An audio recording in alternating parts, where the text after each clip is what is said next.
Vamos agora para a aula 6, que vai falar sobre análise dimensional e semelhança. Esse é um assunto que pode ser muito útil para diversos tópicos aí de Fentran, não só em Fentran, mas também em outras disciplinas. Vocês vão ver aos poucos ao longo da apresentação e ao resolver exercícios que adimensionalizar é interessante. Tratar com variáveis adimensionais expande a aplicabilidade dos métodos, das fórmulas, dos gráficos, enfim, resultados que você obtém. Então vamos lá. A gente vai seguir esse sumário, falando primeiro sobre a dimensionalização das equações diferenciais. Depois vamos falar dos principais adimensionais na mecânica dos fluidos. Claro que quando chegar lá em transferência de calor, a gente vai voltar a falar em adimensionais para transferência de calor. Mas para não ficar muita coisa nesse momento, vamos deixar para frente. Vamos falar da análise dimensional e, por fim, a semelhança. Onde é que se insere, né? Qual é a principal aplicação desse assunto? Vamos lembrar que para resolver problema envolvendo fluido, nós temos os métodos analíticos, pegar as equações diferenciais parciais ou integrais, resolver analiticamente. Se não der certo, se não tiver a solução analítica, a gente pode resolver através de métodos numéricos, por exemplo, o CFD.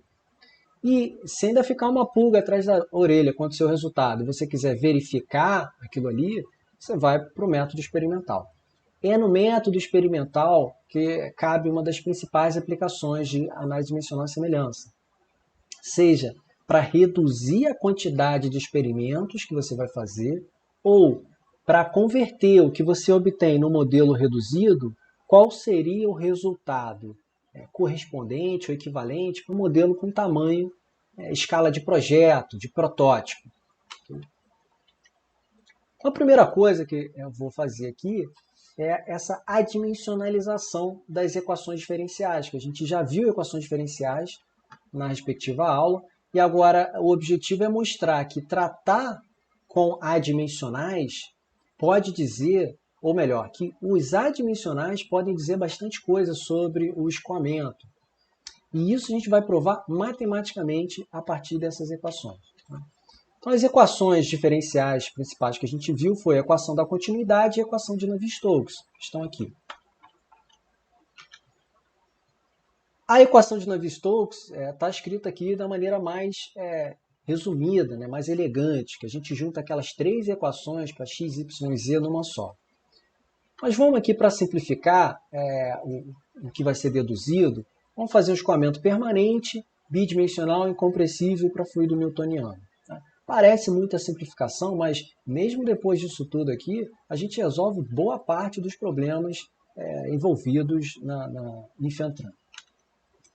Então, escoamento bidimensional com eixo x e y só e o eixo y para cima. Então, a equação da continuidade vai ser d-ROM de u, d-ROM de x mais d-ROM de v, d-ROM de y igual a zero. Eliminando aqui o terceiro termo, que seria d-ROM de w e d-ROM de z, porque é bidimensional o problema. Então, só tem esses dois. E a equação de Navier-Stokes no eixo x é essa daqui. E no eixo y vai ter também a gravidade. Como a gente orientou o eixo y para cima, a gravidade aqui vai entrar como sinal negativo, menos ρg. Bom, o próximo passo agora é adimensionalizar essas equações. Como é que a gente vai fazer isso? Substituindo os parâmetros dimensionais por parâmetros adimensionais. Para adimensionalizar tudo que envolve comprimento, vamos dividir por um comprimento de referência.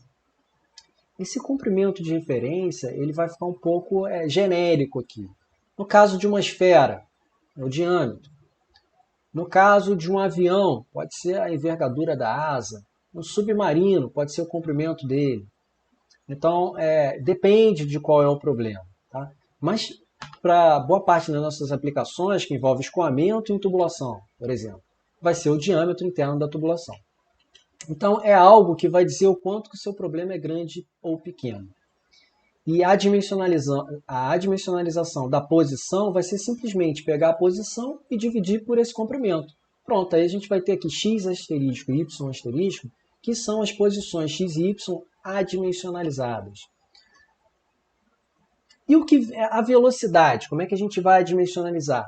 Dividindo por v infinito, que está aqui, que é a velocidade de referência.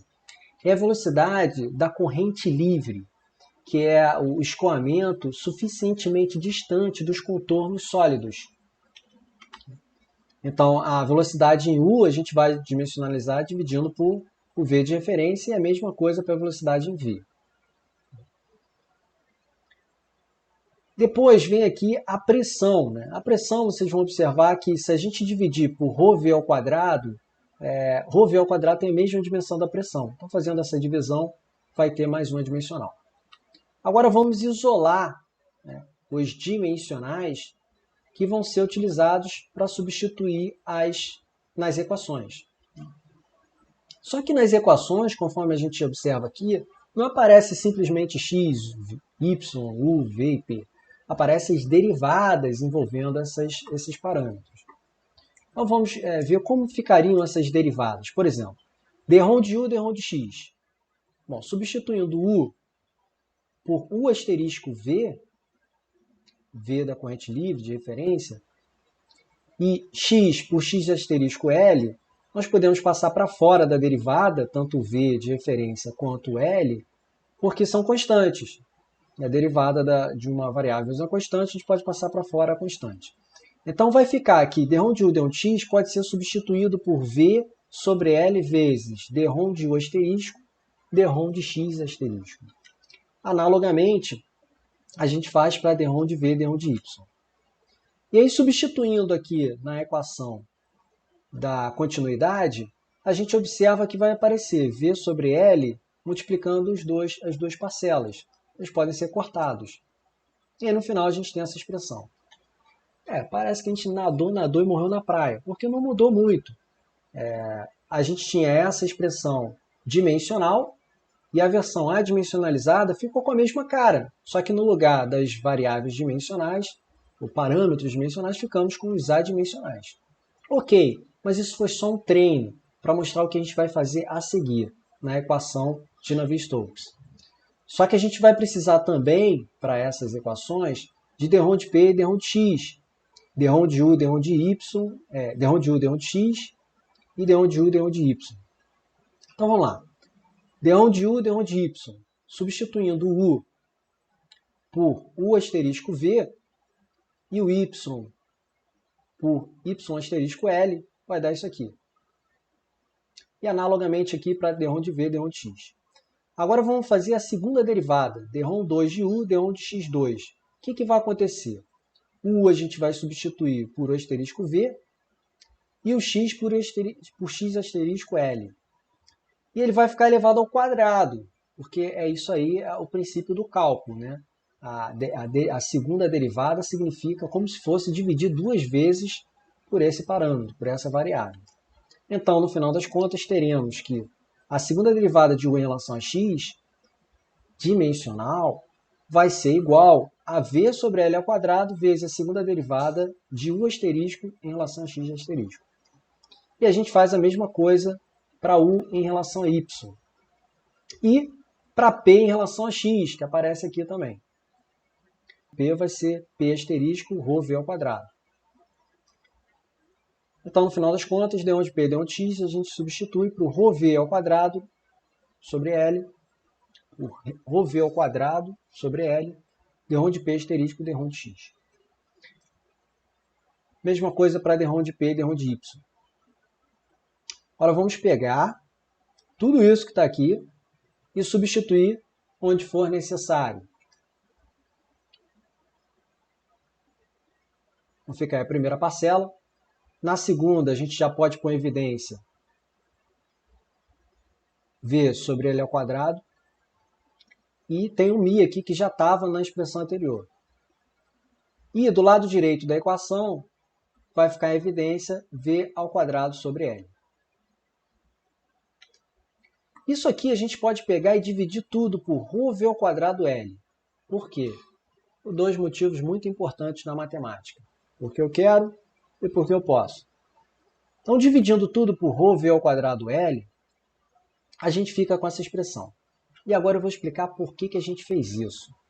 Pessoal, dividindo, fazendo essa algebrismo, a gente ficou com toda a expressão baseada em adimensionais.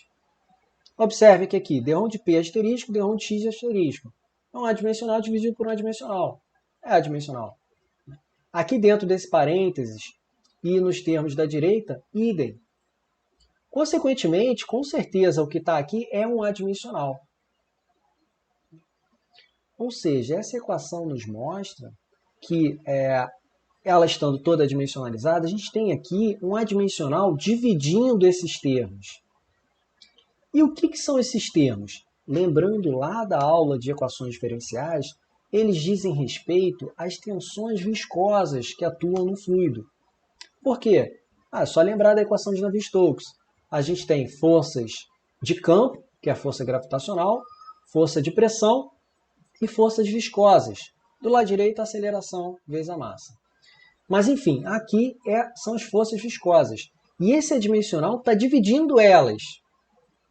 Significa que, se esse adimensional for muito alto, as forças viscosas vão ser divididas por um número muito grande e, consequentemente, o efeito delas, no final das contas, vai ser pequeno. Isso a gente já tinha antecipado antes. Qual é o nome, pessoal, desse adimensional que está aqui dividindo as tensões viscosas? O adimensional que está aqui é ρ vezes V vezes L sobre μ. ρVL sobre μ é o número de Reynolds.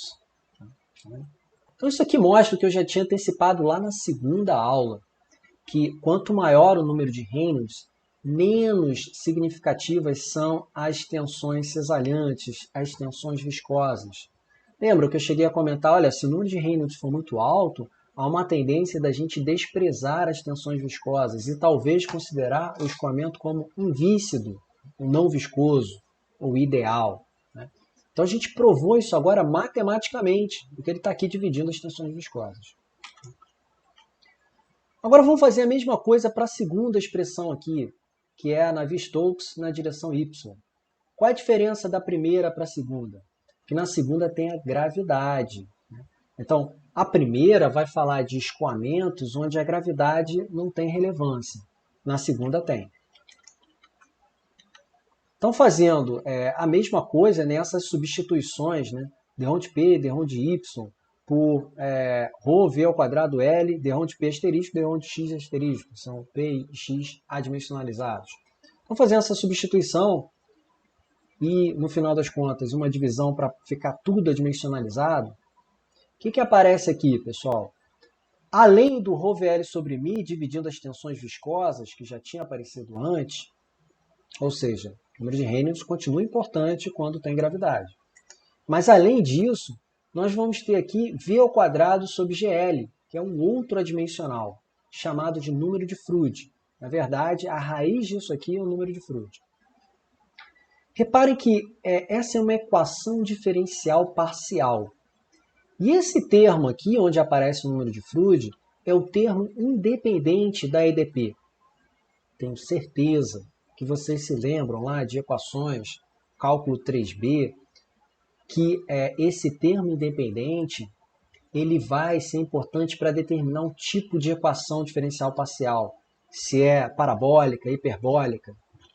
Vocês lembram disso, né? Lembra muito aquele Bhaskara, o delta do Bhaskara, né? B ao quadrado menos 4AC.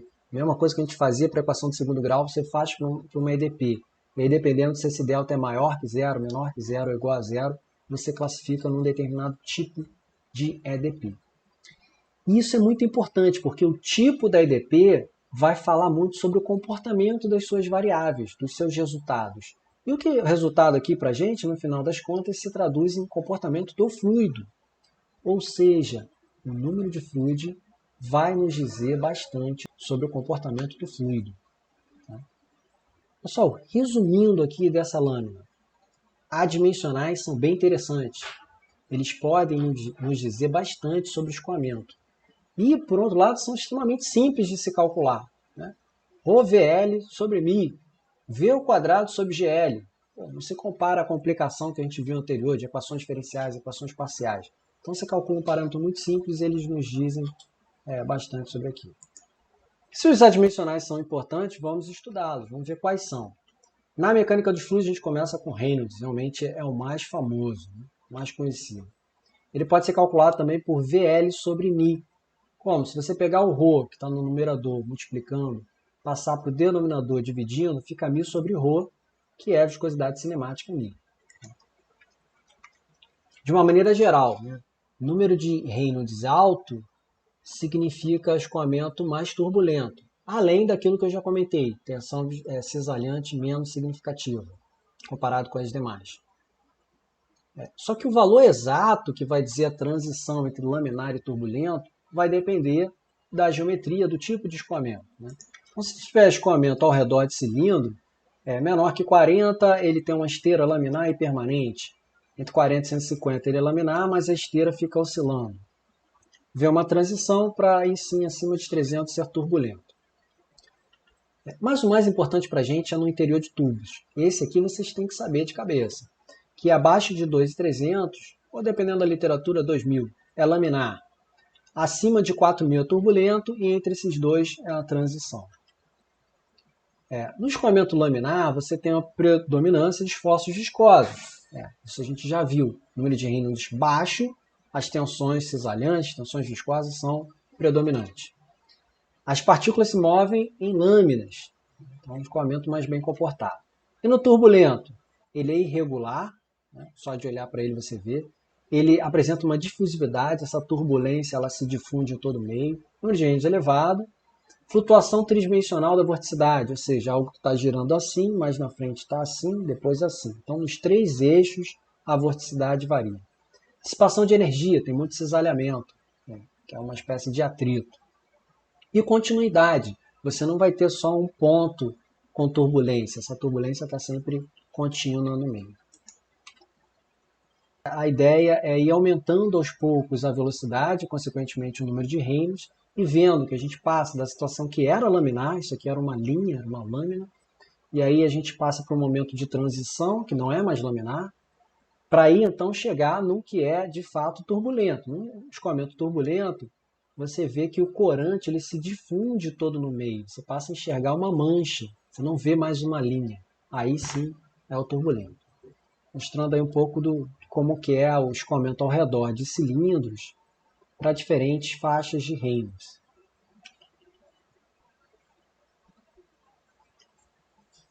O número de Euler é um adimensional calculado pela diferença de pressão entre 2 pontos e meio de ρV ao quadrado.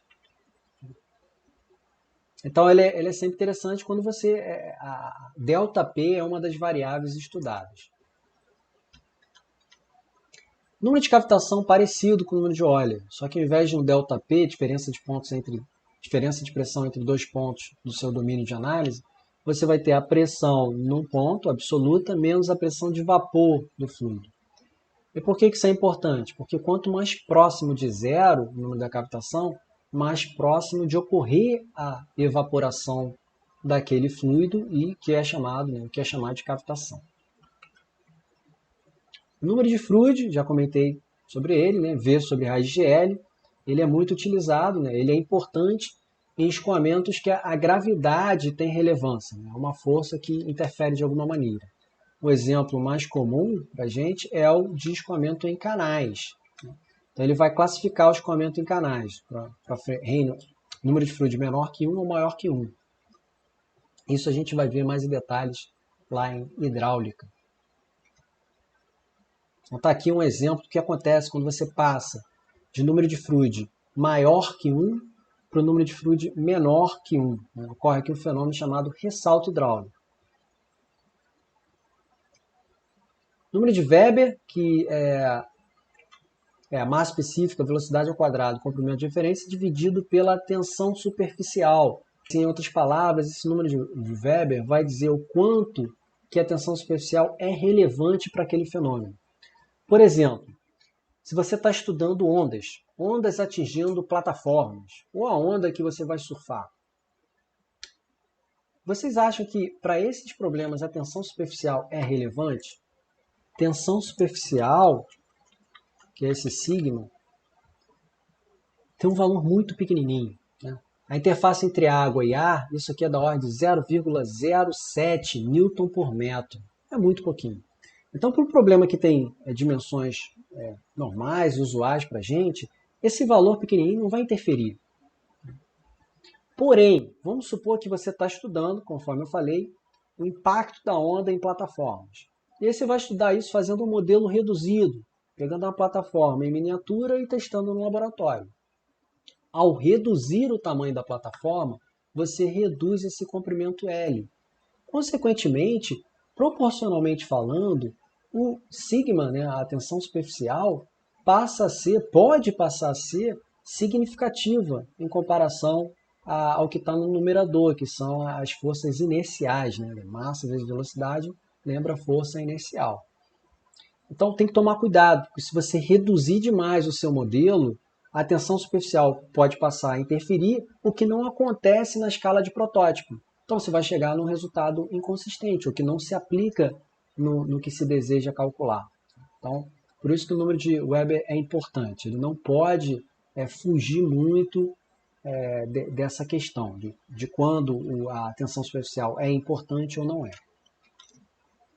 O outro é o número de Mach, que é a velocidade sobre a velocidade do som. Isso aí a gente já falou sobre ele, e o mais impactante para a gente aqui é que o número de Mach muito menor que 1, a gente pode assumir o escoamento como incompressível. E o coeficiente de arrasto de sustentação, esse aqui é bem interessante. Ele calcula a razão entre a força de arrasto e as forças inerciais.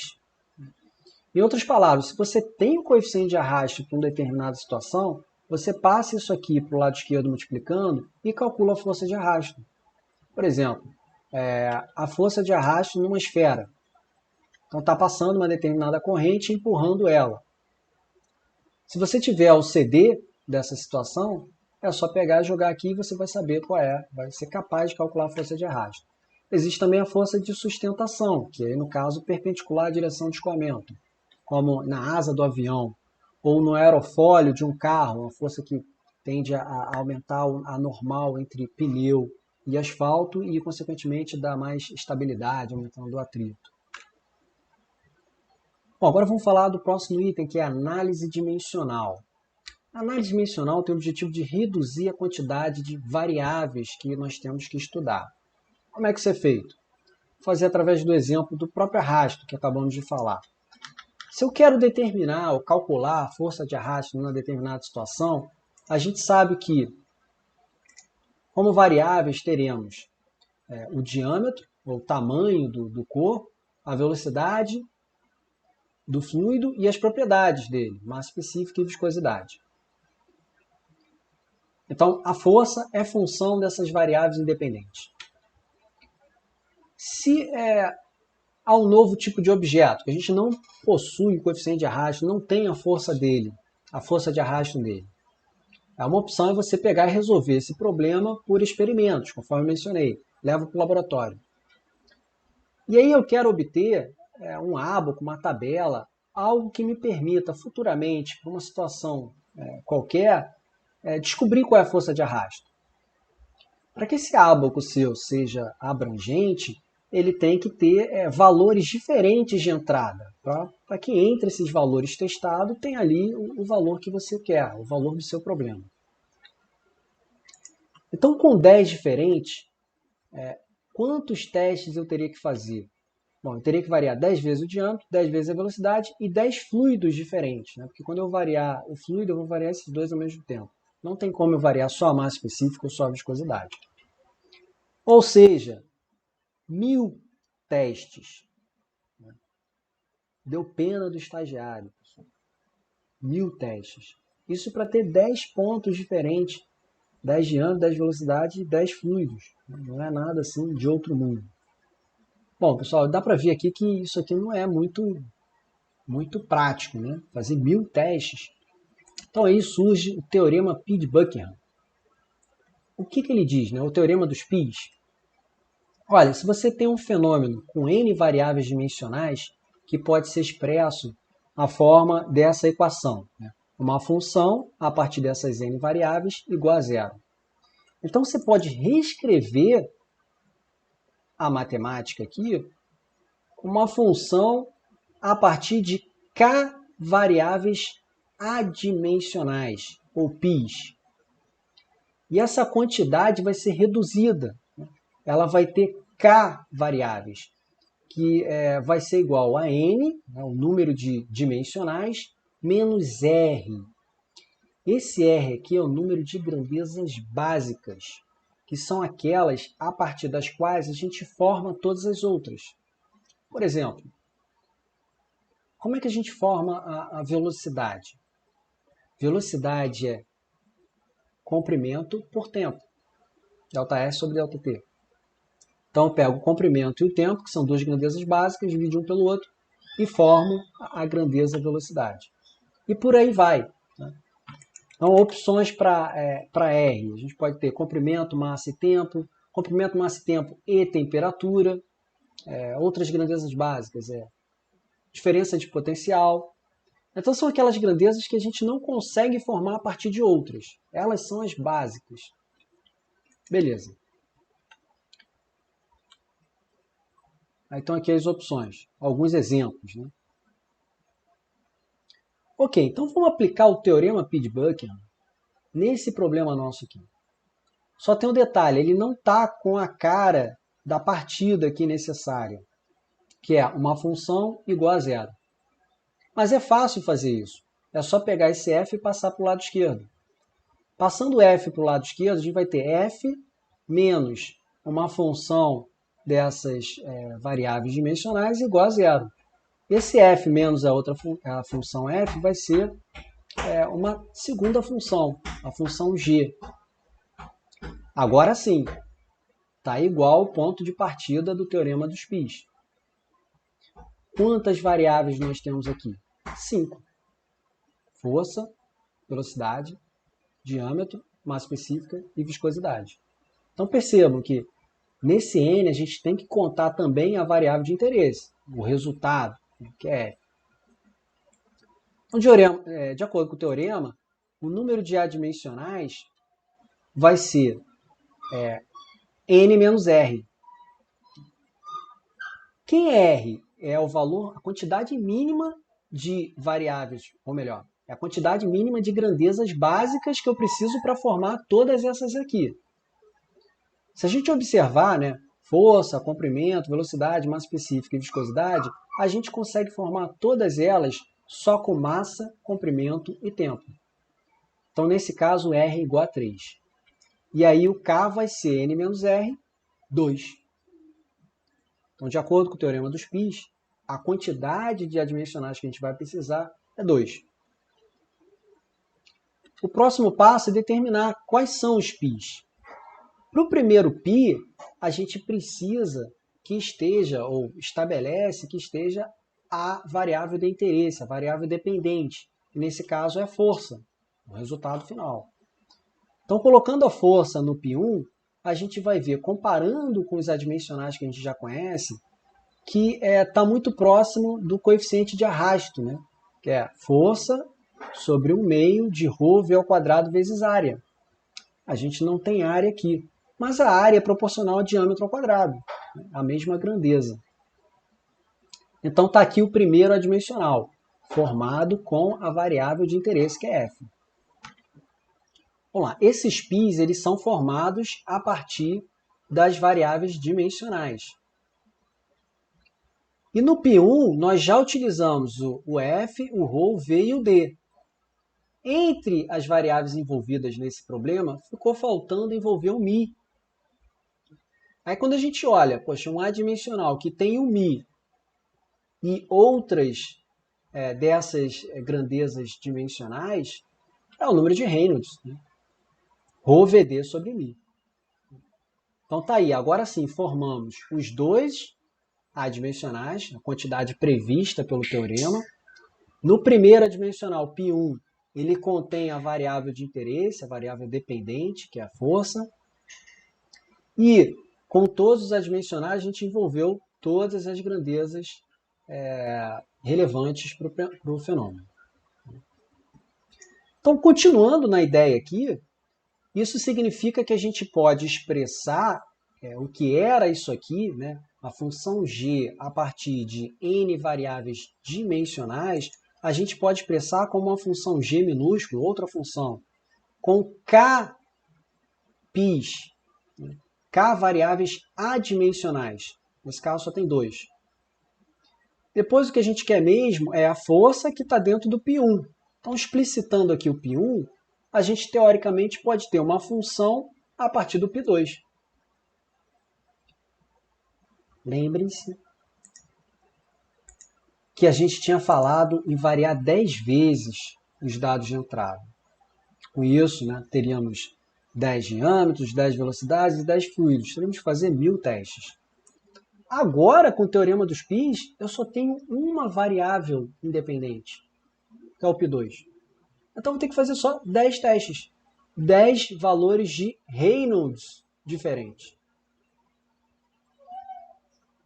Vejam o trabalho que isso economizou.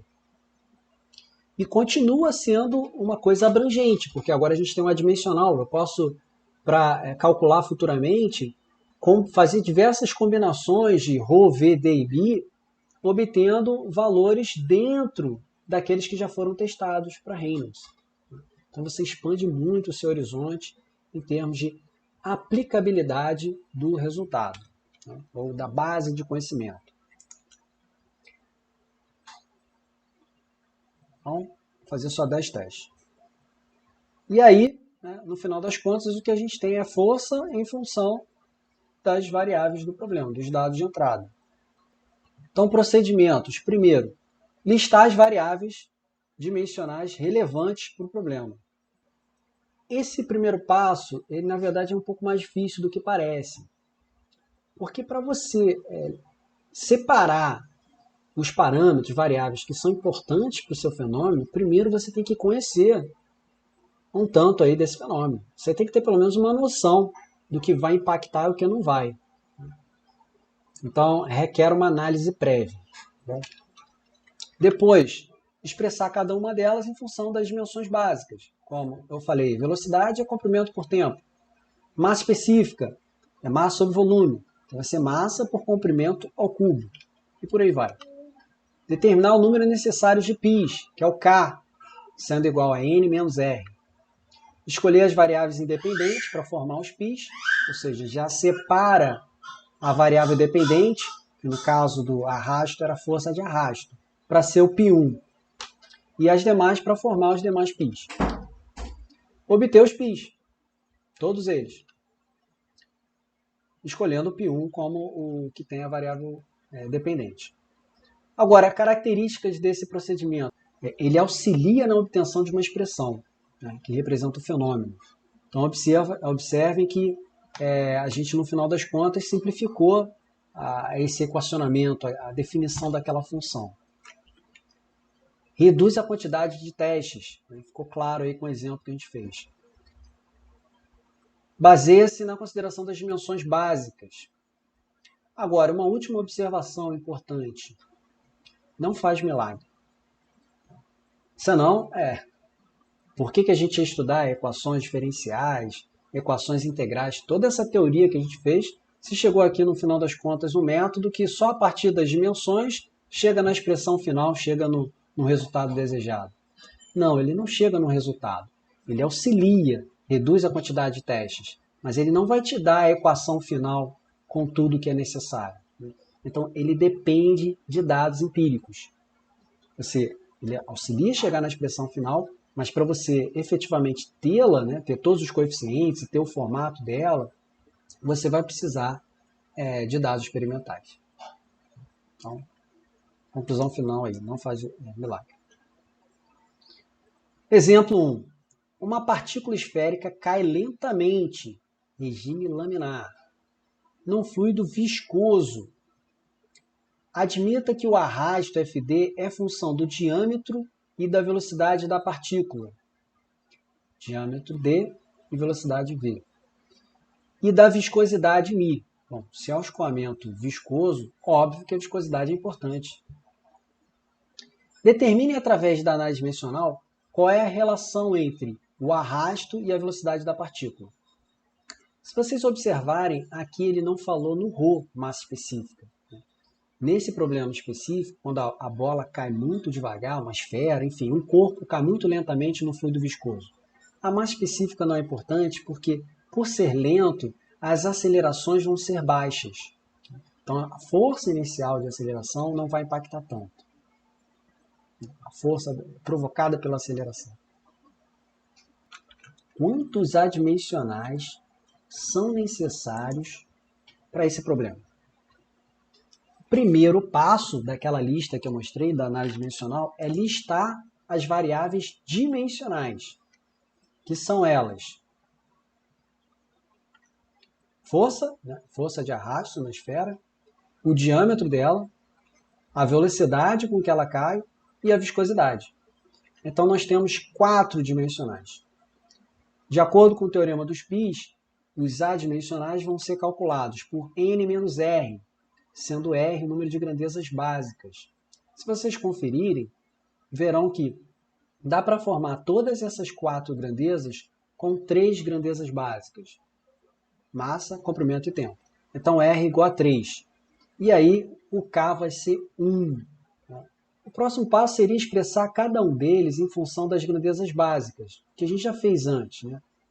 A velocidade é comprimento por tempo, o diâmetro é comprimento. Viscosidade é massa por comprimento, tempo. Então, expressando cada um deles, a gente vai ver que é possível formar um adimensional quando a gente pega a força e divide por μ, V e D. Fazendo essa conta, né, verificando, a gente percebe que isso aqui é um adimensional.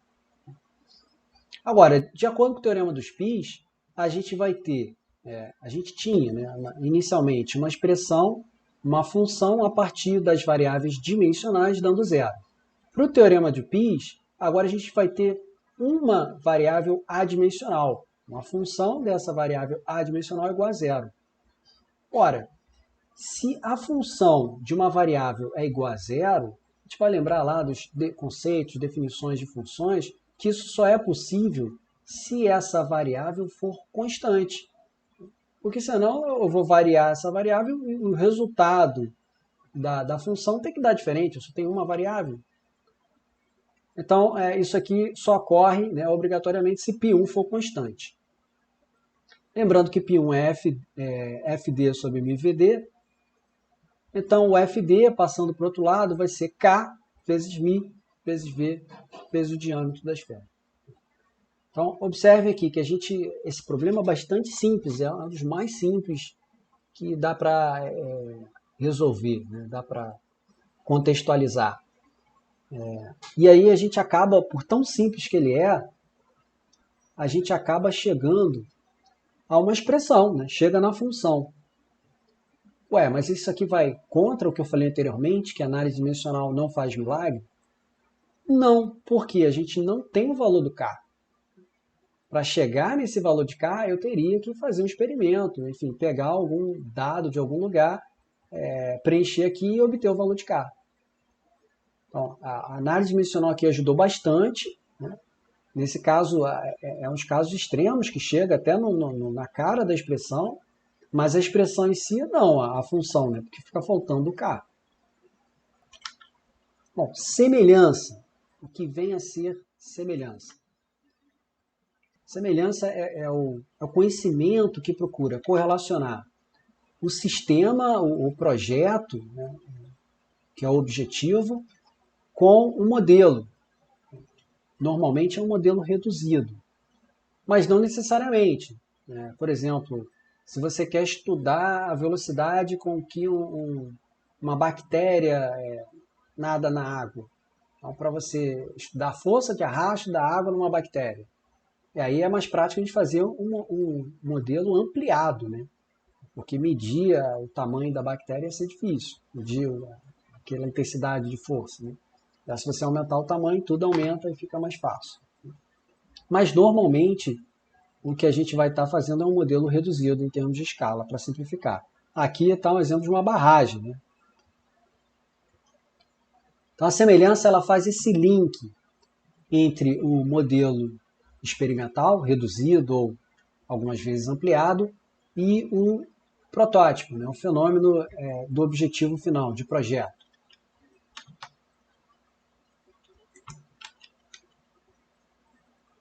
Então, como é que a gente faz a semelhança?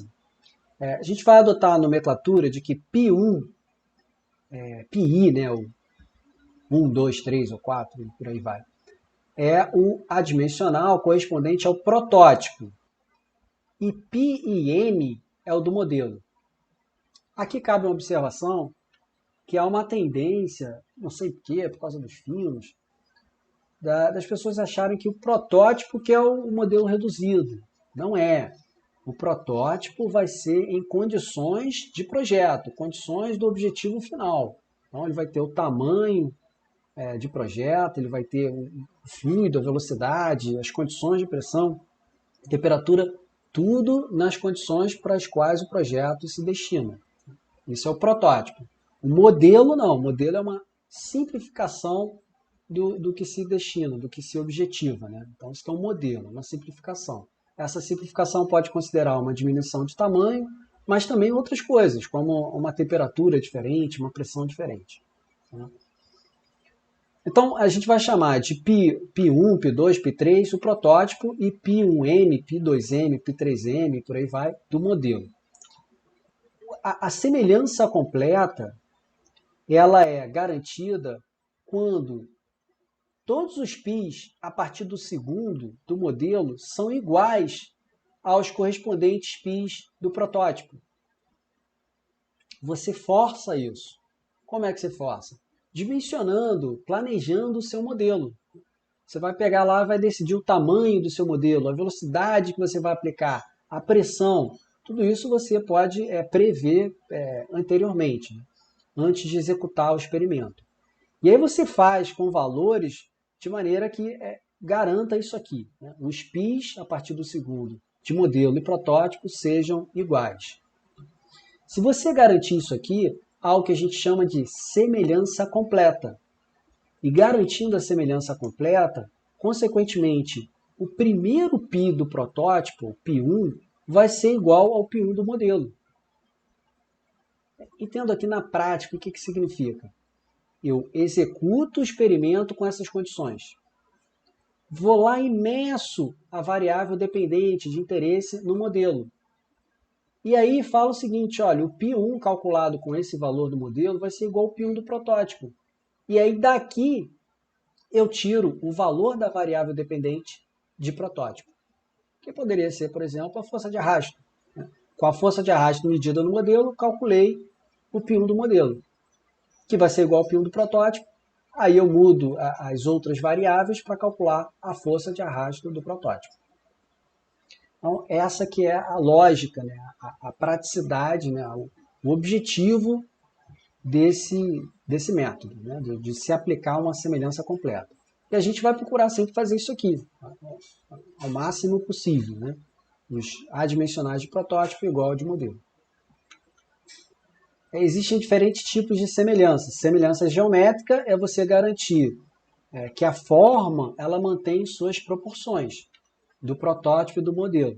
Ele tem o mesmo formato, né? Por exemplo, se você, no teu protótipo, que você tenha uma elipse, você não pode chegar no modelo e fazer uma esfera. Você tem que ser uma elipse. Pode ser menor, mas ainda assim tem que ser uma elipse com a mesma razão entre altura e largura. A semelhança cinética é dizer que os pontos homólogos do protótipo e do modelo terão velocidades com a mesma direção e sentido. E a semelhança dinâmica é análogo aí à semelhança cinética, só que dizendo respeito às forças. Então, as forças em pontos homólogos vão ter a mesma direção e sentido. Agora, isso aqui é uma escala hierárquica, né? Para eu conseguir a semelhança cinética, por questões intuitivas, a gente percebe que eu tenho que ter a semelhança geométrica. E para ter a semelhança dinâmica, você tem que ter a cinética e a geométrica. Vamos fazer um exemplo. O modelo reduzido em escala 1 para 10 será utilizado para avaliar a perda de pressão em uma válvula, cujo protótipo terá diâmetro de 500 milímetros. Supor que você está trabalhando lá na sua empresa, que desenvolve equipamentos para tubulações, vocês estão desenvolvendo um novo tipo de válvula de segurança. Existem válvulas de segurança utilizadas em indústria de óleo e gás, por exemplo, que ao sinal de qualquer problema, um vazamento, por exemplo, ela fecha rapidamente, né? Ela fecha para conter aquele vazamento. Então, quando você vai atravessar um rio, você tem que colocar uma antes e depois, porque se ocorrer uma ruptura dentro do rio, você tem que minimizar o impacto ambiental, né? O vazamento que vai ter de óleo dentro daquele rio. Então, teve um vazamento, percebe isso, detecta por uma queda na pressão do sistema, aí ela fecha, tanto antes quanto após do rio. Então, vamos supor que você trabalha numa empresa que desenvolve essa válvula. Essas válvulas são caríssimas. E aí, antes de fazer a válvula no seu tamanho, né, de protótipo, de projeto, a gente pode estar falando de tubulações de 10, 20, 30 polegadas, tubulações muito grandes. Então, antes de fazer nesse tamanho gigante, que teria um custo elevado, para ter uma noção se ela vai funcionar ou não, você vai fazer um tamanho 1 para 10, 10 vezes menor. A velocidade de protótipo é 0,4 metros por segundo. E o fluido utilizado, tanto no modelo quanto no protótipo, é água, que vai usar o mesmo fluido. Ótimo. Na mesma temperatura. Mesmo fluido, na mesma temperatura. E aqui vamos acrescentar que vai ser na mesma pressão. Significa que vai ter a mesma massa específica e mesma viscosidade. Calcule a velocidade a ser aplicada no modelo para que haja semelhança completa. B, a perda de pressão que ocorrerá no protótipo se o que você mediu no modelo reduzido no laboratório foi de 500 kPa. O primeiro passo para a análise dimensional, que a gente listou lá, é listar as variáveis dimensionais. As variáveis dimensionais, obviamente, que são relevantes, que interferem no fenômeno. Então, quais são elas? Vamos lá. A gente vai lendo o problema, vai pensando. Estou falando de uma válvula, tem um escoamento nela, vai ter uma queda de pressão na válvula. Então, a gente pode começar pela mais importante, que é a queda de pressão. O objetivo do experimento é obter isso. Além da queda de pressão, a gente tem a velocidade do escoamento, o diâmetro da válvula e as propriedades do fluido. Então, estão aí 5 variáveis dimensionais. Então, o número de adimensionais vai ser 5 menos 3, 2. O próximo passo é determinar quais são os adimensionais.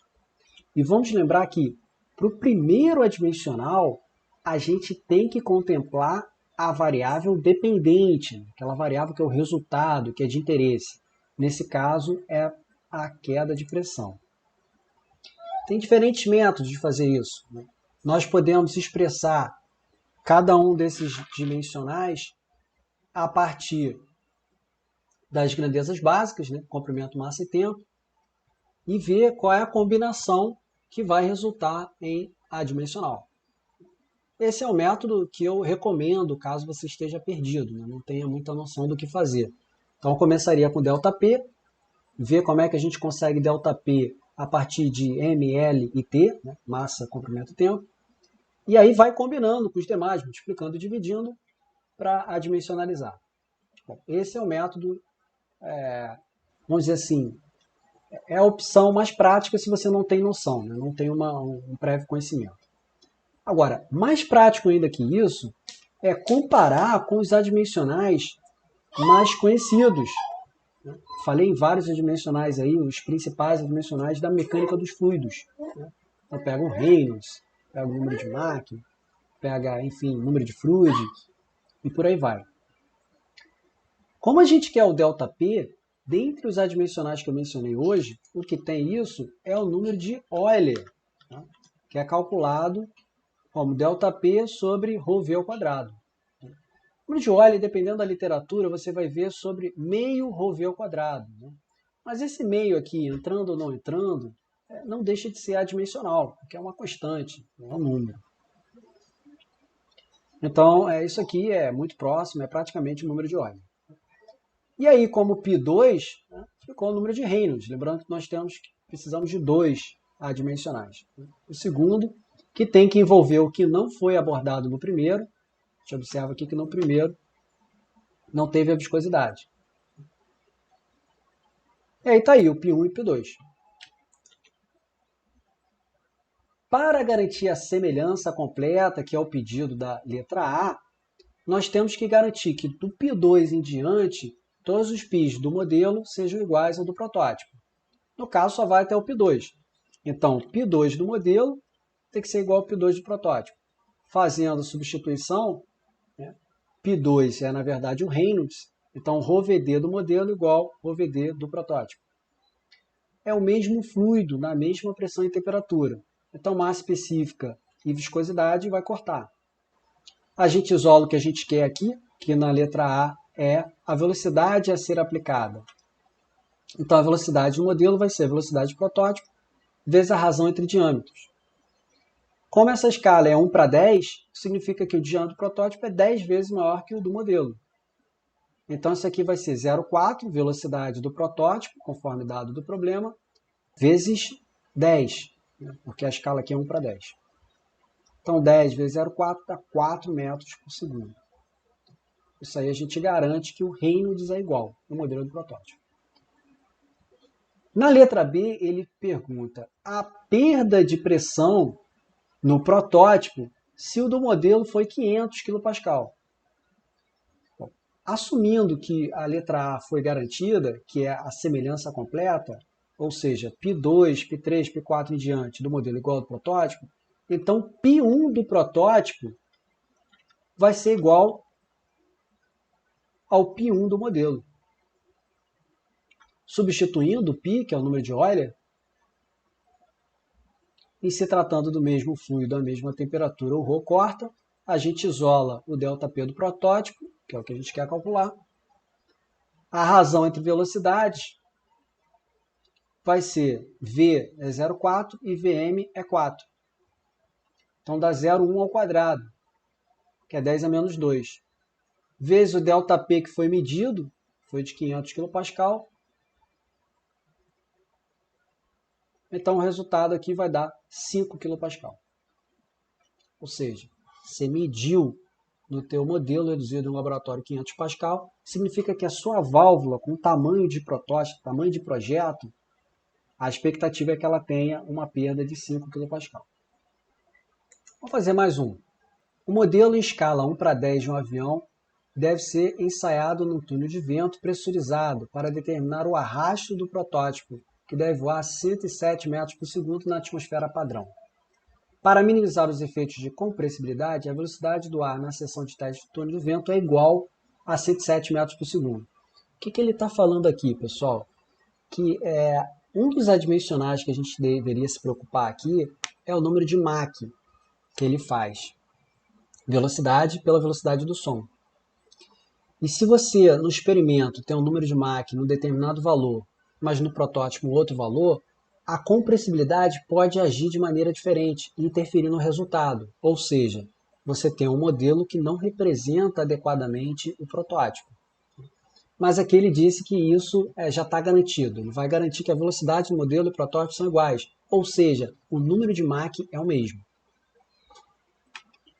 Então não precisamos nos preocupar com a velocidade do som no ar. Isso aí está garantido. Letra A. Determine a pressão do ar na seção de teste do túnel. Ele não falou muita coisa, mas a gente entende que é a pressão para que haja a semelhança. Eu estou dimensionando, eu estou planejando uma variável do modelo reduzido, que é o túnel de vento.